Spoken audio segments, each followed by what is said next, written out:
И здраво на сите, Мартин од Јаки коли тука. Моментално сме во Битола.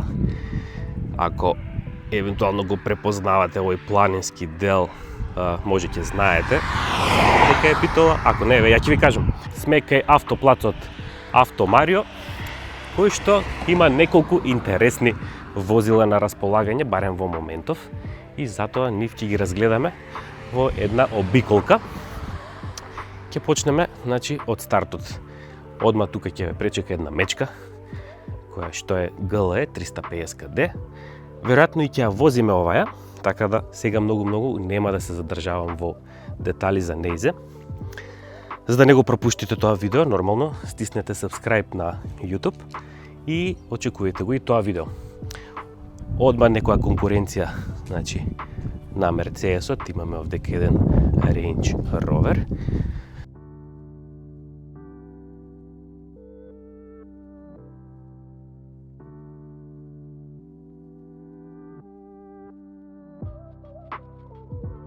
Ова е Sport HSE, Land Rover, окей. Одма после тоа, овдека гледаме едно BMW серија 5 караван, и тоа доста интересно е што во конкретниот случај се работи за 550D, кој што испорачува скоро 400 коњски сили. Скоро мислам дека беа толку. Ајде да видиме и внатре како е, што е. Ова е дефинитивно сериозна машина. И како е секој BMW, седењето си е ниско, филингот е секојаш спортски, па дури и тоа што е ова возило караван, пак дава некој спортски доем. Класика за BMW во однос на средишниот дел, мењачот, воланчето, инструмент таблата, така да.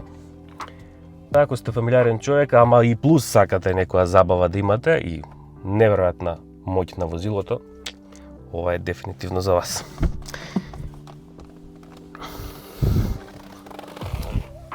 Чекај да видиме што пишува на прагот. Уште еднашка ознаката. Не го видовме ренџот, не влегов натре, пошто спаѓа во некои луксузни автомобили, ме интересира како го склопиле тоа унатре. За разлика од BMW-то, тука е доста височко. А интериерот, сега кој е по-луксузен, проценете сами. Мислам дека тука малце удриле повеќе на комоција, комфор и на луксус. Огромна панорама горе. Некои елементи на дрво, кремаст интериер кој што, ајде да речеме, секаде е добар на додир, па дури и доле е окей. Добро. Идеме дале, да не се задржуваме многу.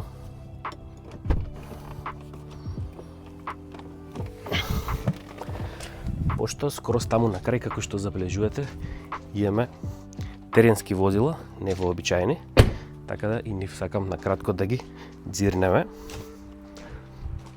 Еве едно јагуарче.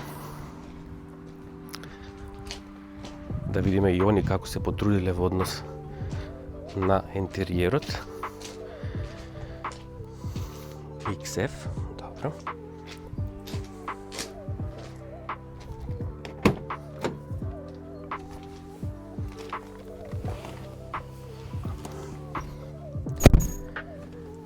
Добро. Исто и овдека кремаст интериер со дрвени елементи, така да и ова делува доста окей во однос на луксузноста. Не е на ниво колку джипов што влеговме, али пак е солидно. Некои рамки као BMW-то, мада мислам дека BMW-то малце има подобар интериер.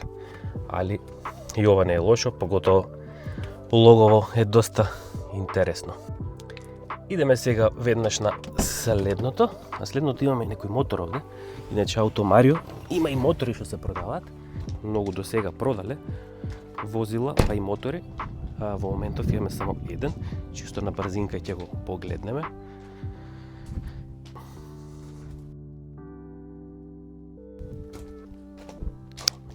следно имаме едно мини, кое што е со автоматик, така разбрав, менјач. Нормално тоа ќе го видиме сега кога ќе влеземе.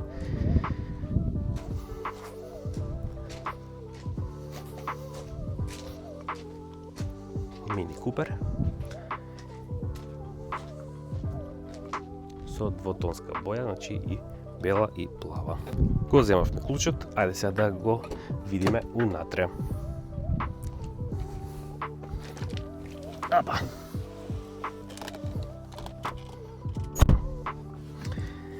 Е па доста различни од сите други автомобили. Си има некој свој шмек, свој стил, секојаш мини. Интересно воланче, квалитетот на материјалите е добар. Ипак се трудат да бидат и они премиум бренд. Седиштата се доста комотни, некој тип на еко кожа. Панорама си има и ова. Автоматскиот менувач што го спомнав, еве го и него. И заедно со средишниот дел кој што сите имаат вака еден кружен дел. И сега од последниве автомобили што ни останаа, тука имаме едно BMW 120D, така да тоа ќе го видите, еве го и од позади. Овие модели доста многу се бараат и се трошат и разбирливо е зошто, бидејќи имаат добар однос на цена и квалитет. Добро, нема рамка, како што видовте, приметивте. Кожни седишта, што значи ова е со висока опрема. Ем педали доле гледам, не знам дали ќе може да се видат.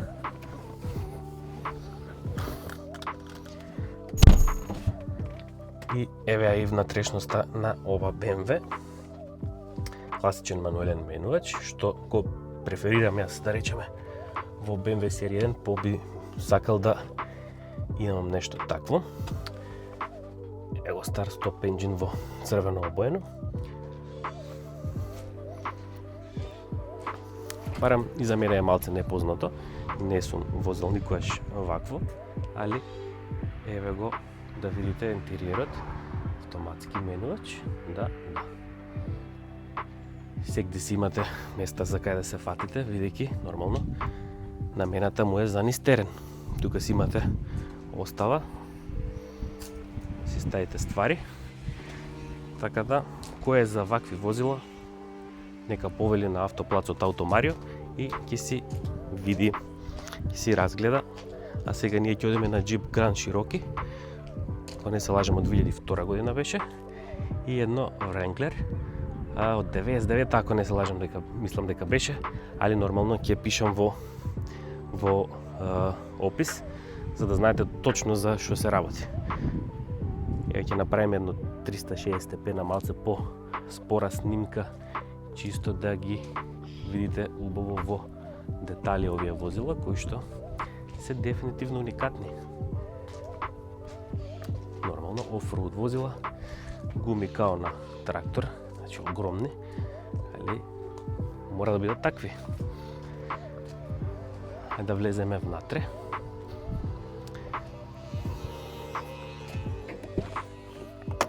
Сега уште повисоко ќе биде седењето, дури треба да се фатам за рачка, за да можам да седнам. Почиња да паќа жештина.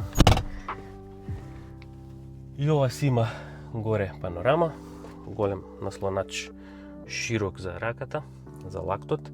Еве го автоматскиот менувач со сите подесувања за класично, баш онака во права смисла на зборот, теренско возење.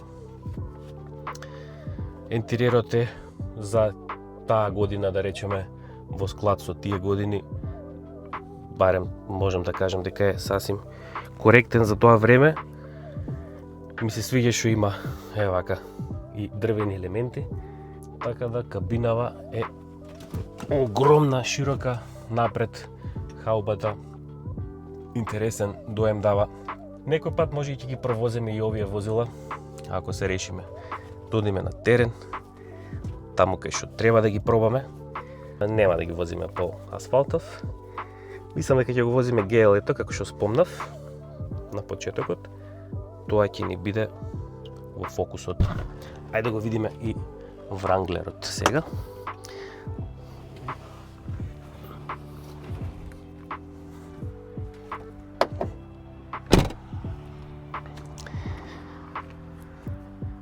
Еве го и него. Вака двата кои ќе ги видите едно до друго, као да се од некој филм на Луди Макс, што би се рекло.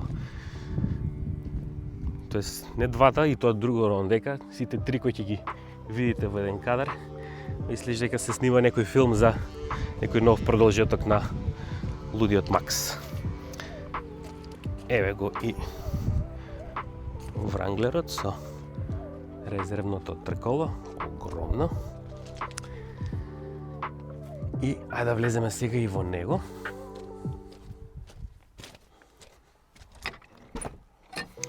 Интересен интериер, со црвени елементи. Влегов некако, добре. Треба малце навика да се научи човек. Али ако му е секојдневно возило, што не може да биде баш секојдневно, пошто е за специјални прилики, си бара навика, сигурно и си бара навика и во возењето. Ако е црвен, ми се свиѓа интериеров, седењето највисоко до сега, значи повисоко од тоа, не знам дали има некое возило што би се седело. Интересно би било баш да пробаме некојаш, да повозиме некој вакво на терен. Исто така и ова си има, ете, класичен мануелен менувач со додатоков овдека за заклучување на диференцијалите. Некоја класика за, спомнав, 99-та, али баш у тој период, у тие години, возилата мене посебно ми се свијат во однос на интериерот, така да не се жалам за класични инструментабли, класично радивце, такви ствари, без никаква дигитализација. Добро, дечки, фала ви што бевте со мене во ова видео. Се надевам добро ви го прикажав и овој автоплац Автомарио. Стиснете subscribe, да следете ме на YouTube, следете ме и на Facebook, на Instagram и на TikTok, таму постирам кратки видеа. Ако имате некој предлог каде да отидам следно, пишете ми во коментари. Ако вие сте можеби некој автоплац или пак продавате кола, пишете ми, дали на Instagram, на мејл, било каде, и ќе се договориме некако да дојдам и да снимаме. Ви благодарам уште еднашка за вниманието и поздрав, се гледаме во следното видео.